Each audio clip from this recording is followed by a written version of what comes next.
ಹಾಂ ಸರ್, ಇವಾಗ ನಿಮ್ಮ IAS ಜ್ಞಾನಿಲಿ IAS ಜ್ಞಾನಿ ಇನ್ಸ್ಟಿಟ್ಯೂಷನ್ಗೆ ಜಾಯ್ನ್ ಆಗಬೇಕಂತ ಅಂದರೆ ಯಾವ ಥರ ಇದೆ ಸರ್? ಇಲ್ಲಿ ಆಫ್ಲೈನು ಇದೆಯಾ, ಆನ್ಲೈನ್ ಇದೆಯಾ? ನಮ್ಮಲ್ಲಿ ಬೋತ್ ಹೈಬ್ರಿಡ್ ಮಾಡೆಲ್, ಅಂದರೆ ಕೆಲವರು ದೂರದಲ್ಲಿರ್ತಾರೆ ಅಥವಾ ಅಕ್ಸೆಸಿಬಿಲಿಟಿ ಪ್ರಾಬ್ಲಮ್ ಇರ್ತದೆ. ಇನ್ನು ನೋಡಿ, ಸ್ಟೂಡೆಂಟ್ ಮಾಸ್ಟರ್ ಡಿಗ್ರಿ ಅಥವಾ PhDಗಳನ್ನು ಮಾಡ್ತಾ ಇರ್ತಾರೆ. ಇನ್ನು ಕೆಲವರು ಉದ್ಯೋಗಸ್ಥರ ಇರ್ತಾರೆ, ಬಟ್ ಅವರ ಆಂಬಿಷನ್ UPSC ಮಾಡಲೇಬೇಕು, ನಾನೊಂದು ಆಫೀಸರ್ ಆಗಲೇಬೇಕು ಅಂತ ಇರ್ತದೆ. ಅವರಿಗೆ ನಮ್ಮಲ್ಲಿ ಆನ್ಲೈನ್ ಪ್ಲಾಟ್ಫಾರ್ಮ್ ಇದೆ.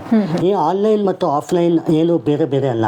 ಈಗ ಆಫ್ಲೈನಲ್ಲಿ ಏನು ವಿದ್ಯಾರ್ಥಿಗಳು ನಮ್ಮ ಹತ್ರ ಕಲಿತಾರೆ, ಅದರ ರೆಕಾರ್ಡಿಂಗ್ ಸೆಷನನ್ನು learning monitor system LMS through ನಾವು ಅವರಿಗೆ ಕೊಡ್ತೀವಿ. ಅದರ ರೆಕಾರ್ಡಿಂಗ್ ಅವರಿಗೆ throughout the journey of course ಇರುತ್ತದೆ. ನಮ್ಮ ಕೋರ್ಸ್ ಬಂದು 7 month both for online and offline.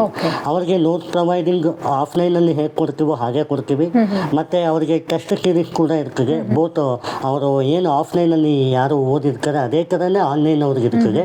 Online ತೊಗೊಂಡವರಿಗೆ ಒಂದು ಲಾಭ ಏನಂದರೆ, ಅವರ ಇಷ್ಟವಾದ ಟೈಮಲ್ಲಿ ಅವರು ನೋಡ್ಬೋದು. ಮತ್ತು ಅವರು ಯಾವುದೇ ಒಂದು ಮಾಸ್ಟರ್ ಡಿಗ್ರಿ, PhDಗಳು ಅಥವಾ ಒಂದು ಸೊಸೈಟಿಯಲ್ಲಿ ವರ್ಕ್ ಮಾಡ್ಕೋಬೋದು. ಅದು ಒಂದು ಅವರಿಗೆ ಫ್ಲಾಗ್ಶಿಪ್ ಇನಿಷಿಯೇಟಿವ್ ನಮ್ಮ ಕಡೆಯಿಂದ. ಸೊ ಅವ್ರು ಯಾವುದೇ ಥರ ಭಯ ಪಡುವ ಅವಶ್ಯಕತೆ ಇಲ್ಲ. ಓಕೆ, ಹಾಗೆ ದಟ್ಸ್ ಗುಡ್ ಸರ್.